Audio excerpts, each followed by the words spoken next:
Assalamualaikum warahmatullahi wabarakatuh. Monggo kita buka surah Ali Imran ayat 75. Ali Imran ayat 75. A'udzu billahi minasy syaithanir rajim.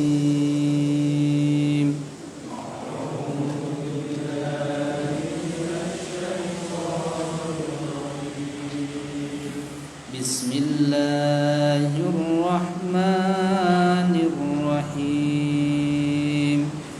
Bismillahirrahmanirrahim. Alhamdulillahi rabbil alamin. Alhamdulillahi rabbil alamin.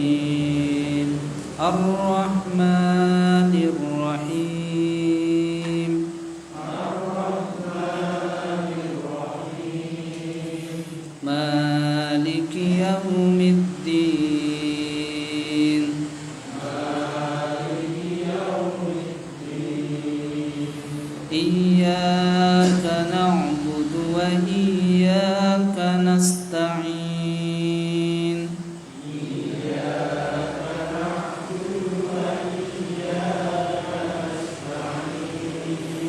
Ihdinas siratal mustaqim.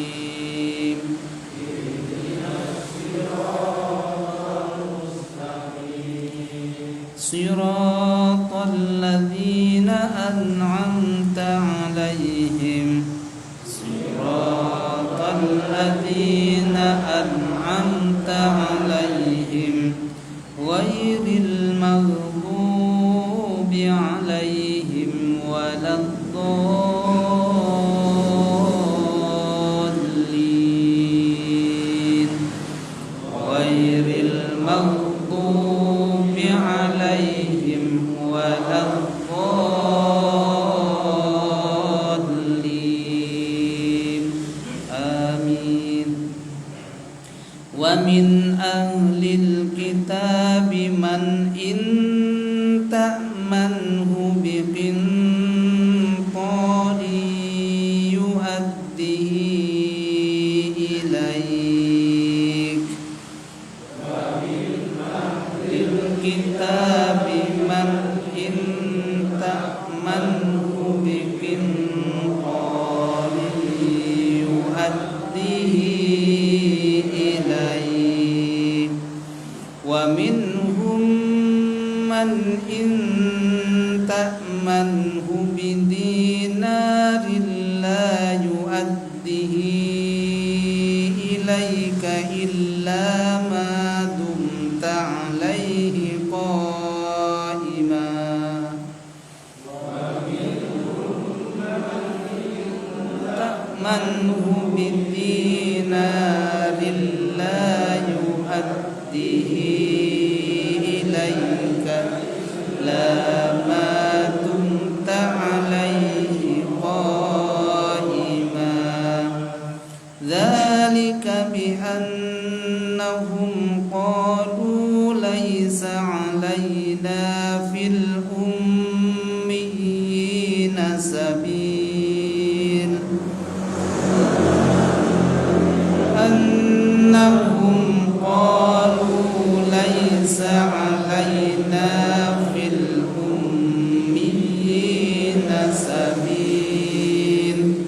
wa yaquluna 'ala Allahil kadhiba wa hum ya'lamun. Wa yaquluna 'ala Allahil kadhiba wa hum ya'lamun. Bala man awfa bi ahdihi wattaqa fa innallaha yuhibbul muttaqin.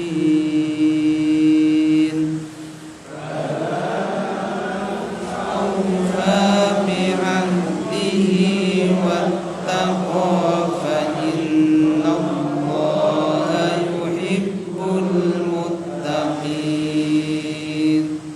A'udzu, aku berlindung, billahi, kepada Allah, minasyaitoni, dari godaan setan, ar-rajimi, yang terkutuk, wamin, dan sebagian ahlil kitabi, dari ahli kitab, man, ada orang yang inta'manhu, jika engkau mengamanahkan kepadanya,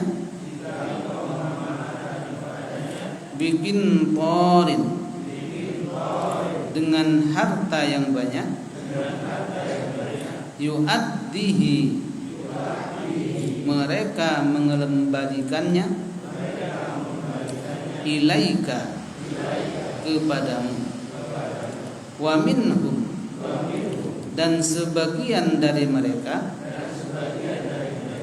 man, ada orang yang inta'manhu, jika engkau mengamanahkan kepadanya, bidinarin, dengan 1 dinar, la yu'addihi, mereka tidak mengembalikannya,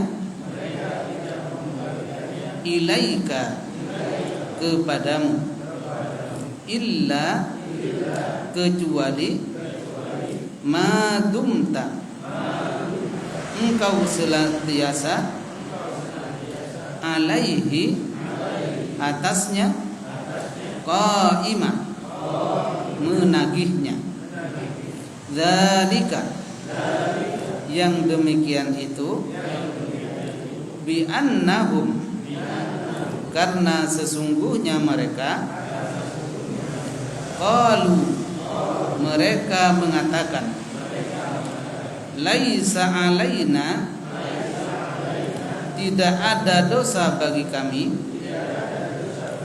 fil ummiyina, terhadap orang-orang ummi, sabilun, jalan, wa yaquluna, dan mereka mengatakan, alallahi, atas Allah, al-kadhiba, perkataan yang dusta, wa hum ya'lamuna, padahal mereka mengetahuinya. Bala, sekali-kali tidak begitu. Man aufa, orang-orang yang menepati, bi'ahdihi, terhadap janjinya, wattaqa, dan orang yang bertakwa, fa innallaha, maka sesungguhnya Allah, yuhibbu, menyukai, al-muttaqina, orang-orang yang bertakwa. Alhamdulillahirabbil alamin, assalatu wassalamu ala Rasulillah wa ala alihi wa ashabihi ajma'in, amma ba'du. Bapak dan Ibu jamaah pengajian rahimakumullah, pertama puji dan syukur kepada Allah, kedua salawat salam kepada Nabi kita Muhammad sallallahu alaihi wasallam. Alhamdulillah sudah sampai kepada ayat 7. Salat witir itu boleh kita lakukan minimal 1 rakaat. Kalau mampu 3 rakaat, kalau mampu lagi 5 rakaat, kalau mampu lagi 7 rakaat. Monggo, terserah. Yang jelas minimal 1 rakaat. Tetapi jangan sampai hanya salat 1 rakaat tok, tercelah. Semalam utuh min salat 1 rakaat, ya, tercelah. Walaupun boleh tapi tidak diperkenankan. Artinya 1 itu sudah kita khusyuk, kok tiba-tiba mau adzan. Kalau 3 gak nyambung, nah maka baru 1 sebagai penutupnya, itu gak apa-apa. Tapi belum apa-apa sudah 1, nah, itu gitu ya. Itu tentang masalah salat witir. Belum. Kemudian yang kedua, kemarin kita telah membahas bagaimana hilah orang-orang Yahudi, orang ahli kitab itu untuk mengelabui umat Islam. Dan ini biar kita tahu semuanya bahwasanya Al-Quran menggambarkan yang pertama mereka itu suruh saudara-saudaranya pura-pura masuk Islam. Surah-surah baru Islam. Ketika mereka sudah masuk Islam, maka nanti sorenya suruh kafir lagi. Itu. Biar mereka sudah jadi pura-pura baik, akhirnya nanti bikin ragu orang-orang Islam terhadap agamanya sendiri. Ya, terhadap agamanya sendiri. Jadi sebenarnya salah satu konteks yang terjadi pada saat sekarang itu bikin meragukan orang Islam, gitu ya. Yang lagi viral sekarang. Nah, itu agar supaya orang Islam sebenarnya diadu domba sehingga dia ragu terhadap Islam, sehingga membela agama lain. Sebenarnya bukan agama tapi keyakinan lain. Nah, itu adalah untuk meragukan diri kita itu kepada agama kita sendiri. Makanya ketika sudah mengetahui tentang ayat-ayat Allah bahwasanya itu adalah merupakan hilah atau tipu daya untuk mengelabui kita, salah satunya suruh pura-pura Islam. Dan itu memang cara mereka. Kemudian yang kedua, agar supaya ketika dia sudah masuk Islam, lalu bikinlah mereka itu yakin bahwa dia itu adalah paling baik. Nah gitu. Kemudian yang berikutnya suruh jangan mengatakan kepada mereka tentang masalah yang berkaitan dengan agamanya. Jangan dibeberkan, karena kalau dibeberkan nanti akan menjadi senjata mata kuat. Itu kan sudah hilang. Jadi sudah dirancang oleh mereka dan Al-Quran tidak pernah bohong. Tidak pernah bohong. Yang bohong itu adalah orang. Yang bisa berbohong itu adalah orang. Kalau Al-Quran, firman Allah Subhanahu wa taala, walaupun menggambarkan kisah, tetapi kisah itu kenyataan dan akan terjadi seperti itu. Itu yang dilakukan. Kemudian Bapak dan Ibu sekalian, rahimakumullah, pada ayat ini juga masih berkaitan dengan tipu daya orang-orang ahli kitab. Orang ahli kitab itu sekali lagi adalah orang Yahudi dan Nasrani. Artinya orang yang dituruni nabinya itu dengan kitab. Kebalikan dari orang ahli kitab itu disebut dengan ummi. Nah, kebalikan ahli kitab itu adalah ummi. Jadi kalau orang ummi itu artinya orang atau kelompok atau umat yang tidak dituruni kitab, itu namanya ummi. Makanya orang Quraisy, orang Arab itu disebut dengan ummi. Nabi Muhammad juga golongan dari ummi. Ya, satu-satunya orang ummi itu umminya selesai setelah Al-Quran turun menjadi ke ummi lagi, gitu ya. Jadi sebelumnya masih ummi. Ummi itu artinya tidak pandai menulis dan tidak pandai membaca, itu ummi. Tapi dulu kan ummi itu untuk orang-orang ahli kitab, mereka menganggap bahwa orang Arab itu disebut dengan ummi, gitu nggak? Jadi udah perbedaan antara ahli kitab, di balik ahli kitab itu disebut dengan ummi. Apa kata Allah Subhanahu wa taala? Masya Allah. Kata Allah Subhanahu wa taala, saya bacakan dulu terjemahan secara keseluruhan. Wa min ahlil kitab man in ta'manhu bi qintari yu'addihi ilaika. Dan sebagian dari ahli kitab, sebagian kecil ini tapi ya, sebagian kecil dari ahli kitab itu apabila dia diamanai suatu perkara, amanahi suatu perkara dengan harta yang banyak, maka sebagian dari mereka itu mengembalikannya. Makanya ini sebagai hati-hati kepada kita. Nanti ya ada pelajaran di sini. Wa minhum man in ta'manhu bidinarin la yu'addihi ilaika illa ma dumta 'alaihi qa'ima. Dan sebagian besar dari mereka apabila diberi amanah berupa uang atau apapun bentuknya, maka dia tidak mengembalikannya. Tidak mengembalikannya. Sehingga dia baru mengembalikan apabila dia sering ditagih. Tapi kalau didiamin, enggak dia akan mengembalikan. Itu cirinya. Dzalika bi'anun, apa sebabnya kok demikian? Ini kuncinya mereka. Dzalika bi'annahum qalu laisa 'alaina fil ummiyina sabil. Karena sesungguhnya mereka itu beranggapan dalam keyakinan mereka bahwasanya tidak ada dosa bagi mereka mengambil harta orang-orang ummi itu dan tidak ada salah baginya. Mateng tuh. Jadi gak dosa mau merampok itu gak dosa menurut mereka. Maka sebabnya wa yaquluna 'alallahil kadziba wa hum ya'lamun. Mereka itu mengatakan hal yang dusta kepada Allah padahal mereka itu sebenarnya mengetahui. Ya kan? Ini terjemahan secara bebas. Jadi inti dari itu adalah bagaimana, dan ini tafsirannya lebih panjang lagi, bahwa ayat yang ke-75 mengatakan bahwasanya ahli kitab itu sebagian kecil kalau dia diberi amanah, dia pinjam kepada kita gitu ya. Dia kadang-kadang mengembalikan. Akan tetapi sebagian besar mereka kalau dia diamanahi, dititipin motor apa-apa, enggak dikembalikan ditol. Ya gitu. Kebanyakan dari mereka ketika kita amanahi, maka mereka itu tidak mengembalikan sampai ditagih. Gitu.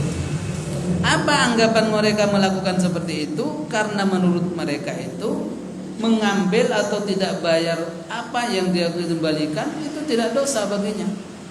Gitu. Karena kita orang-orang ummi. Yang berdosa itu kalau tidak mengembalikan kepada sesama mereka, itu berdosa. Tapi kalau kepada orang yang beda, enggak dosa. Gitu. Padahal itu semua adalah suatu kebohongan dan malahan mereka mengetahui. Apa kata Allah? Bala, sekali-kali tidak demikian. Jadi bala itu artinya menjawab hal-hal yang di atasnya. Sekali-kali tidak begitu. Artinya tidak lalu gak membalikan begitu.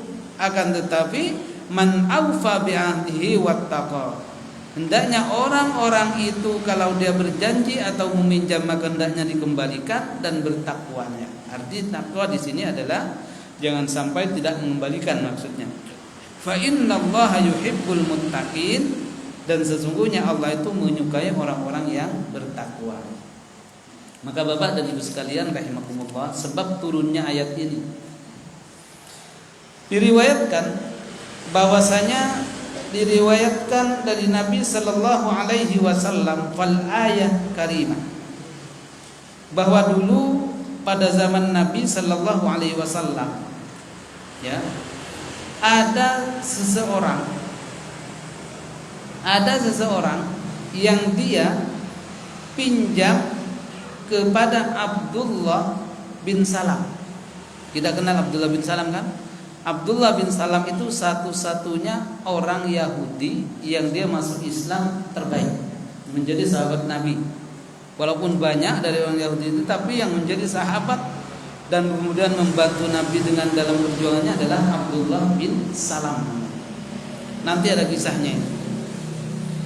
Pada suatu hari sesungguhnya ada seorang Yahudi pinjam kepada Abdullah bin Salam sejumlah 1.200 auqiyah, jadi 1.200 gitu ya, min dahabin, yaitu dari emas.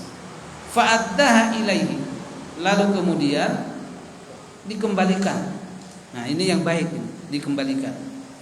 Wa uda rajulun akhar, akan tetapi ada juga yang pinjam inda Fuhas bin Azul, kepada Fuhas dari orang Yahudi suatu dinar. Fakhanahu, maka kemudian dia mengkhianatinya. Jadi pinjam kemudian dia dititipi kemudian dijual. Kan banyak kan? Seperti ini. Jadi perilaku yang seperti itu adalah dicontohkan sama orang Yahudi. Kalau ada orang seumpama pinjam mobil rental kemudian rental ke mana? Nah, ini model-model yang seperti itu adalah dilarang dalam. Jadi ini ayat ini sebagai bukti bahwasanya sebagian kecil dari mereka itu, salah satunya Abdullah bin Salam ini yang dipinjami oleh temannya, lalu kemudian ada juga orang lain yang tidak. Maka oleh sebab itu dengan adanya ayat ini, kasus ini kemudian turunlah ayat ini yang berkaitan dengan masalah orang yang diberi amanah oleh orang lain. Maka kita akan perdalam lebih banyak lagi. Tapi sebelumnya mari ini ada dulu dengan bacaan basmalah bersama. Bismillahirrahmanirrahim. Monggo Bapak Ibu disilakan. Ya.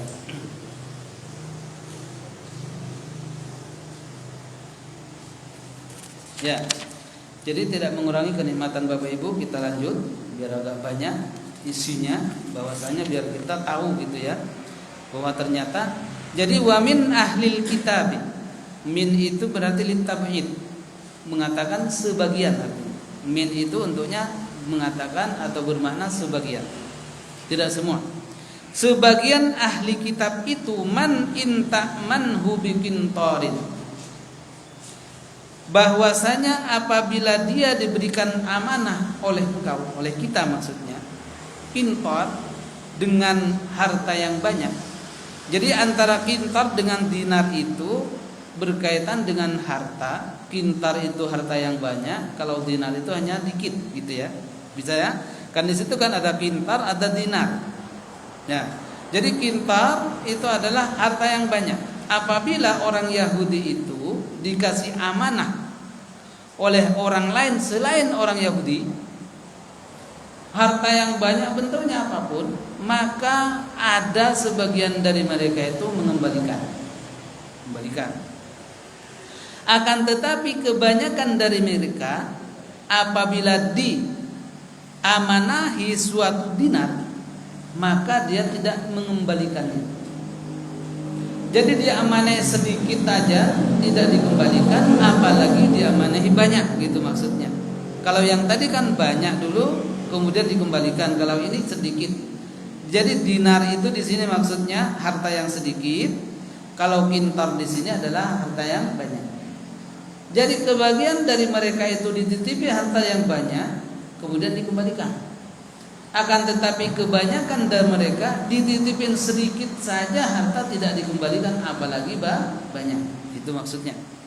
Sehingga ini ciri dari mereka yang disebutkan di dalam Al-Quran. Maka oleh sebab itu, kalau kita berkaitan dengan masalah hutang piutang ataupun yang berkaitan dengan masalah kita mengamanahkan kepada mereka, berhati-hati. Karena menganggap mereka itu halal bagi mereka harta kita. Coba kita punya teman maaf orang Yahudi, kemudian dia mobilnya tak pinjam, langsung pakai iya aja, PPKB-nya kayak riwayat kan. Udah, setelah dipakai dia udah, itu gak merasa kalau dikembalikan itu gak merasa apakah dosa apa enggak. Yang jelas dia itu mengatakan bahwa dia dikembalikan kepada dirinya karena yang lain itu adalah salah katanya.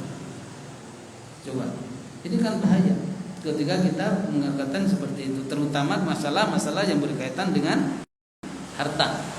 Itu akan begitu. Jadi mereka tidak mengatakan. Kemudian makna yang kedua yang dimaksud dengan dinar. Dinar itu dari sebagian mufassir mengatakan itu berasal dari dua kata, yaitu din dan nar. Din dan nar. Din itu agama, berarti kebaikan. Yang kedua nar, api neraka. Dinar, agama dan api. Kalau kita rupiah gak bisa, rupiah gak ada. Nah, gitu kan? Tapi di sini dinar itu dimaknai oleh orang Arab bahwa mempunyai dua arti. Artinya din, agama, nar, api. Artinya ketika orang pinjam dinar lalu kemudian dikembalikan dengan baik, maka dia adalah orang yang termulia, agama. Akan tetapi kalau dia pinjam dinar kemudian enggak dikembalikan sebagaimana orang Yahudi tadi, maka neraka. Nah, itu masuk juga tafsir ini. Itu termasuk salah satu yang terjadi. Dan ini kita maaf kalau kita tidak membaca dengan seperti ini, mungkin kita gak tahu bahwasanya tipu daya mereka itu dari sejak ini dan ini ternyata banyak. Dan ini akan ke atas banyak sekali yang perlu kita ketahui, sehingga nanti ketika kita berhadapan dengan suatu permasalahan yang berkaitan dengan amanah, yang paling baik amanah itu diberikan kepada orang-orang yang dia itu beragama Islam dan dia mempunyai keimanan yang kuat. Jangan asal itu, karena itu akan menjadi orang Islam aja kadang-kadang diamanai ke amanah, apalagi orang yang bukan Islam, kan gitu kan? Ya itu. Ya udah, ini adalah termasuk yang berkaitan, apalagi masalah dinar. Itu kan masalah uang. Kadang-kadang mata kalau lihat itu jadi berubah gitu kan. Setannya banyak. Nah, itu.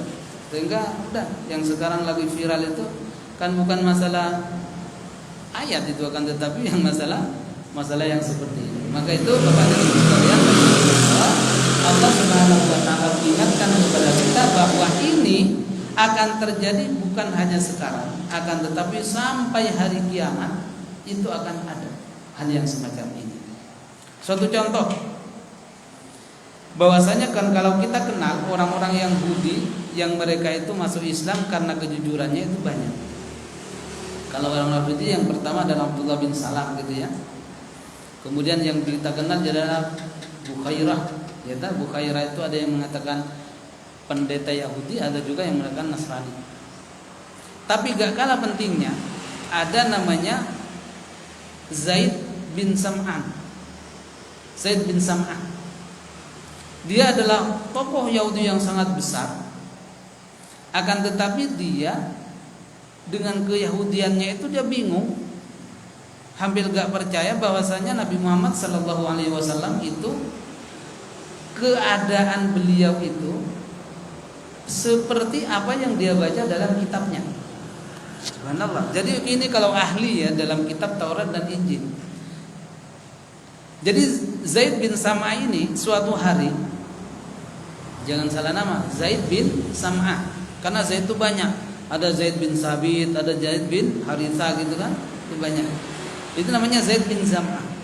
Dia mengatakan, aku itu melihat Muhammad itu perlakuannya persis sebagaimana apa yang aku lihat di dalam kitab Taurat dan Injil.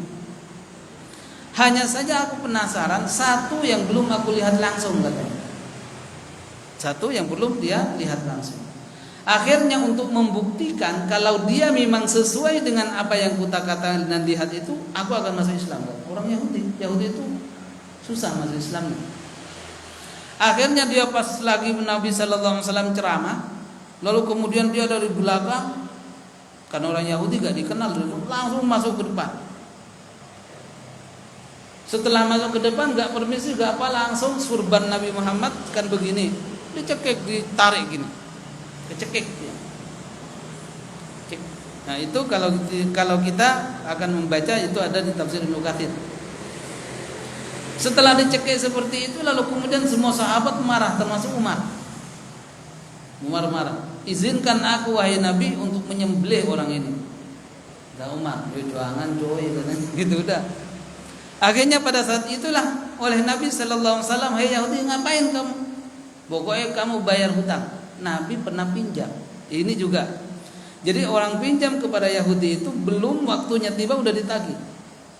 Nah, seperti ojol itu mungkin gitu ya. Dia apa? Pinjaman online belum nyampe udah ditagih gitu ya. Ini terbukti padahal belum waktunya dia datang sambil menyumbah Nabi pada saat itu. Kalau kemudian kan waktu kembalikannya kan belum katanya. Jadi Nabi pernah pinjam ke orang Yahudi namanya Zaid bin Sam'ah ini untuk maaf biaya makan. Subhanallah. Tapi udah tentukan berapa hari gitu. Dan pada saat itulah Nabi Sallallahu Alaihi Wasallam mengatakan, bukankah waktunya belum tiba? Pokoknya aku tahunya kalau kalian ini biasanya molor katanya. Enggak mau tahu, aku pokoknya bayar sekarang. Wah, itu Pak, jangan kayak gitu. Akhirnya kata Nabi Sallallahu Alaihi Wasallam, marah Umar sehingga dia takut dilepas anunya. Coba Umar, sekarang kamu ke Baitul Mal, yang pertama ganti ini dengan 20 sak, 40 kilo. Dan lalu kemudian bungkus lagi 20 kilo lagi. 40 kilo lagi. Terus Umar bertanya, yang 20 sak itu kan untuk nyaur hutang ini, terus yang 20 lainnya apa? Kata-katanya kepada Nabi. Yang 20 lainnya itu untuk membayar dia karena udah ketakutan kepadamu kan. Dibentak oleh Umar. Akhirnya dibungkus. Yang satunya untuk bayar hutang, yang satunya untuk bayar karena kerikil, deg-degan dia. Kemudian dia mengatakan, tidak, aku hanya menerima ini aja, kata Zaid. Pokoknya aku gak mau omongan kamu, kata Umar. Yang jelas saya mendengarkan apa yang dikatakan oleh Nabi. Wahai Umar, lihat aku ini adalah Zaid bin Zar. Mendengar Zaid bin Zar itu lalu kemudian Umar terkejut. Apakah engkau adalah Zaid? Kalau memang engkau Zaid, orang yang sangat menjadi tokoh besar orang Yahudi, kenapa kamu melakukan itu kepada Nabi Sallallahu Alaihi Wasallam? Kata setelah itu baru Umar diajak ngobrol. Tahukah aku ini adalah pendeta? Gak mungkin aku melakukan sesuatu tanpa alasan, katanya. Terus alasanmu apa? Sesungguhnya aku itu dari awal sudah melihat pekerjaan dan perbuatan Nabi Muhammad SAW sesuai dengan apa yang aku baca dalam Taurat dan Injil. Hanya satu yang belum aku buktikan. Apa itu? Dia itu bisa menahan amarahnya, mengalahkan amarahnya daripada rahmatnya. Jadi kasih sayangnya itu lebih tinggi daripada amarahnya, katanya. Makanya aku cekek, kalau dia marah berarti bukan Nabi. Tapi kalau gak marah benar. Ternyata walaupun aku cekek dia, tetapi dia gak marah, bahkan engkau suruh jangan mukulin aku, maka dari itulah saksikanlah tujuan aku bukan hanya untuk mengambil ini, akan tetapi tujuan aku membuktikan. Dan sejak sekarang aku membaca asyhadu alla ilaha illallah wa anna muhammadar rasulullah. Ini kan masuk Islam. Jadi Nabi Sallallahu Alaihi Wasallam itu disebabkan begitu. Begitu juga siapa? Abdullah bin Salam. Itu juga ada kisah yang berkaitan dengan masalah itu. Dan itu nanti karena panjang kisahnya. Abdullah bin Salam masuk Islam itu bukan gratisan, bukan, tetapi butuh kisah-kisah yang sangat menarik. Insya Allah makanya ikut pengajian terus. Insya Allah kan tahu bagaimana praktek ketika Abdullah bin Salam itu masuk Islam. Pertanyaan apa yang ditanyakan kepada Nabi Sallallahu Alaihi Wasallam? Itu ada 3 pertanyaan. Kemudian kalau dia 3 pertanyaan itu bisa dijawab oleh Nabi Muhammad, aku akan masuk Islam. Tapi karena panjang, ini pertemuan yang akan datang nantinya. Jadi simpan aja dulu. Lalu kemudian Allah Subhanahu wa taala menjelaskan, "Dzalika bi annahum qalu laisa 'alaina fil ummiyina sabil." Karena sesungguhnya mereka itu tidak mengembalikan apabila dia ngambil atau apabila dia pinjam kepada orang, tidak dikembalikan. Alasannya apa? Karena bagi kita orang Yahudi itu tidak punya dosa kalau tidak membelikan kepada orang ummi, katanya. Orang ummi itu selain dia itu namanya ummi. Sehingga aku tidak membelikan enggak apa-apa. Tapi kan sekarang kalau di Nasrani polisikan, beda banget, beda. Ini dulu polisi belum ada. Sehingga adanya akad, satu akad dengan akad yang lain. Sehingga kalau orang enggak nagih ya udah lewat. Karena dia tidak berdosa. Sehingga kata Nabi Sallallahu Alaihi Wasallam, padahal mengembalikanlah apa yang engkau pinjam kepada orang lain, walaupun itu dia beda agama, sekalipun dia orang di luar Islam, apabila sudah menjadi dhimmi. Jadi kafir dhimmi namanya ya. Kafir dhimmi itu adalah orang kafir yang dapat lindungan orang Islam, dan dia sudah bersedia untuk membayar jizyah. Seperti kemarin yang saya sampaikan itu, seperti orang-orang namanya Nasrani Najran, itu kan bayar jizyah, sehingga dia aman. Nah orang yang seperti itu gak boleh walaupun dia seumpama minjamin ke kita tetap dikembalikan karena sudah terjamin dalam Islam. Akan tetapi kalau dia belum bayar jizyah, maka hartanya halal dengan adanya peperangan, baru menjadi harta ghanimah namanya. Itu Islam sudah luar biasa. Maka Bapak dan Ibu sekalian, jadi kehati-hatian yang pertama ketika kita jangan sampai mudah memberi pinjaman atau memberi hal-hal yang bermanfaat bagi mereka. Dan begitu juga jangan sampai kita meminjam kepada mereka karena kadang-kadang mereka sebelum jatuh tempo sudah ditagih. Belum jatuh tempo, kita pinjamnya sebulan, tapi setengah bulan itu sudah ditagih. Mereka adalah digambarkan di dalam Al-Quran. Dan kenapa juga ada kisah? yang berkaitan dengan bagaimana orang Yahudi dulu, sebagian dari mereka itu Bani Israel, bahwa mereka itu sangat menjunjung tinggi adanya keadilan dan amanah. Pada saat itu suatu ketika, ini di sini disebutkan satu lagi, kemudian nanti ada pembahasan lain, bahwa suatu hari orang Yahudi yang dia udah pintar dengan membaca kitab Taurat dan Injil pinjam kepada orang yang lain. Kemudian dia berjanji bahwa besok dia akan dikembalikan. Itu mobilnya 1000 dinar, pinjam banyak sekali kan? Lalu kemudian nanti setelah aku mengurus di kampung sana, lalu kemudian saya akan pulang, lalu kemudian saya akan bayar. Lalu kemudian orang yang ngasih pinjaman itu mengatakan, lalu mana berikanlah kepadaku jaminan. Lalu kemudian orang itu mengatakan, jaminannya adalah Allah Subhanahu wa ta'ala. Lalu kalau memang jaminan tidak ada, datangkanlah kepadaku adalah saksi. Saksinya adalah Allah Subhanahu wa ta'ala. Jadi jaminannya juga Allah, begitu juga saksinya juga Allah. Ya udah, kalau memang itu kamu adukan 1000 dinar. Dinar itu kan emas, berarti banyak. Akhirnya nampak di tempat yang sudah dituju, pada saat dia mau pulang ternyata gak ada kapal untuk berperahu, sementara waktunya sudah mau hampir. Maka kata orang ini, karena bingung cari perahu gak dapat, lalu kemudian ngambil kayu, dan kayunya itu dibolongin, lalu kemudian uang 10 dinar itu dimasukkan ke dalam kayu itu ditafsir Ibnu Katsir. Lalu kemudian orang ini ditulis surat, sesungguhnya aku titipkan dari dulu bahwasanya aku pinjam yang menjadi saksi Allah, dan begitu juga yang menjadi jaminan Allah. Maka pada saat ini karena aku gak dapat kapal, maka aku juga menitipkan untuk membalikan kepada Allah, katanya jawab. Dulu saking tinggi keimanannya orang Yahudi dulu. Lalu kemudian dimasukkan. Akhirnya setelah nyampe di sini, orang yang dipinjamin itu waktu yang ditentukan, dia keluar melihat orang yang tadi pinjam, ini kok gak ada. Maka oleh Allah Subhanahu wa ta'ala dia itu diperlihatkan satu kayu tadi, kemudian diambil. Rencananya kayu itu bikin masak, kayu bakar. Setelah dibelah ternyata di situ ada duit 1000 dinar dan ada surat. Sesungguhnya ini dititipkan kepada Allah untuk membayar hutang saya kepadanya. Setelah dibuka, udah ternyata pas gitu kan. Nah, itu coba aja juga. Dan pada saat itu apa?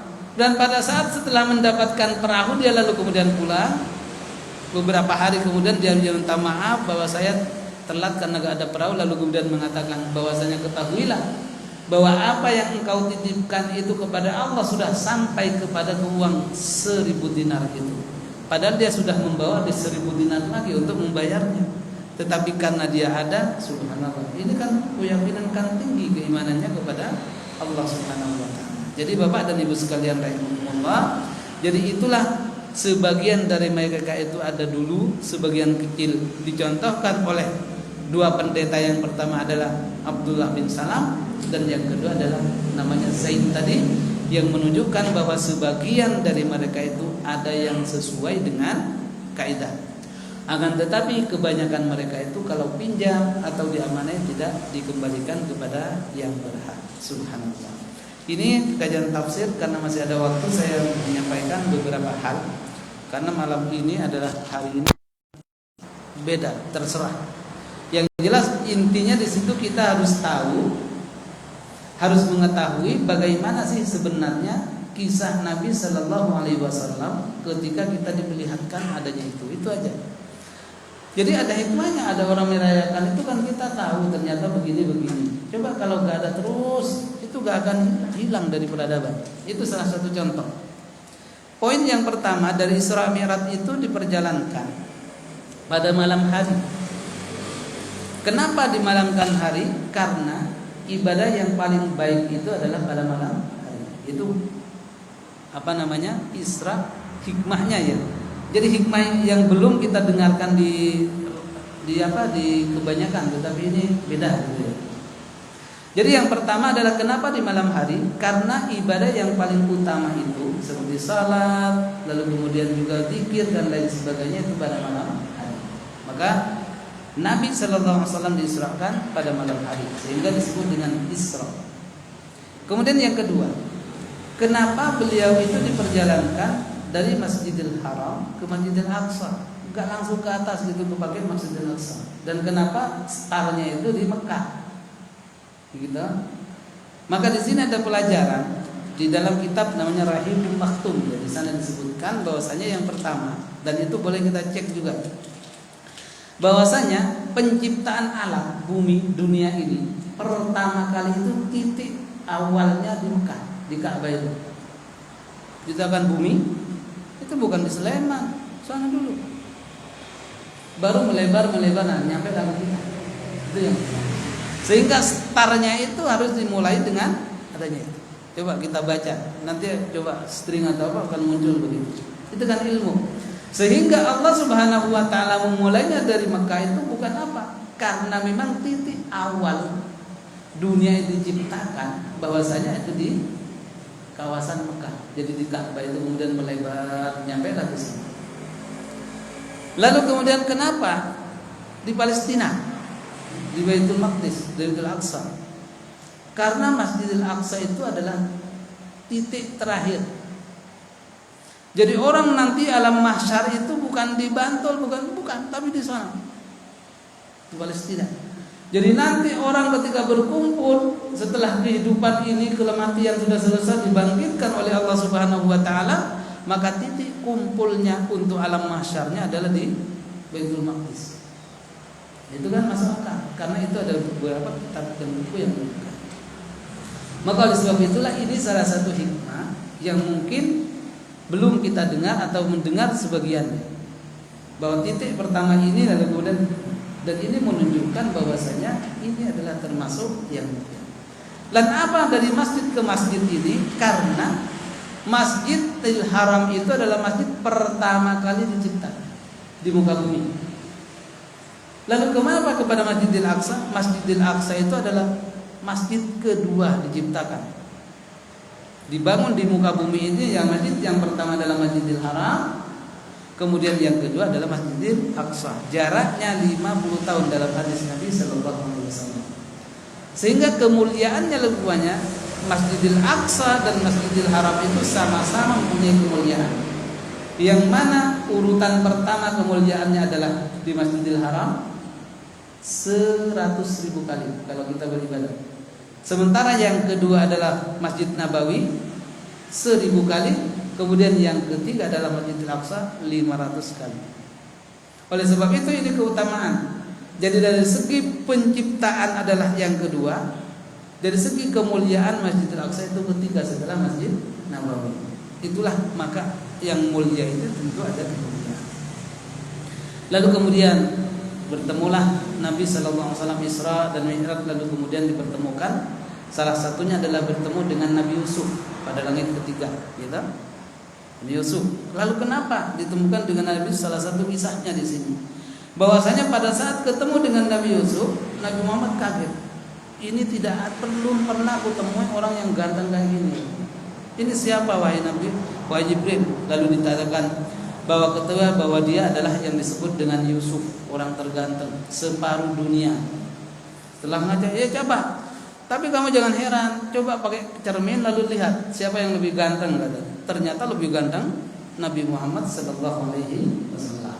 Jadi diibaratkan katanya pada saat itu yang paling cakep itu sedunia adalah Nabi Muhammad.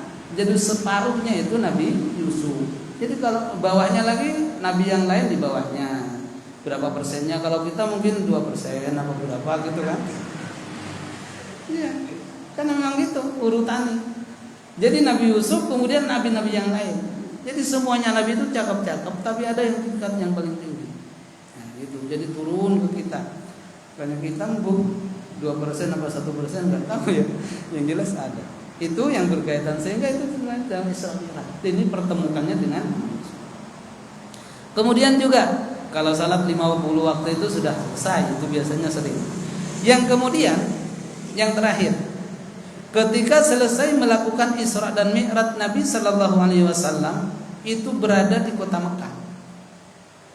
Dan pada saat itu namanya Abu Jahal. Abu Jahal.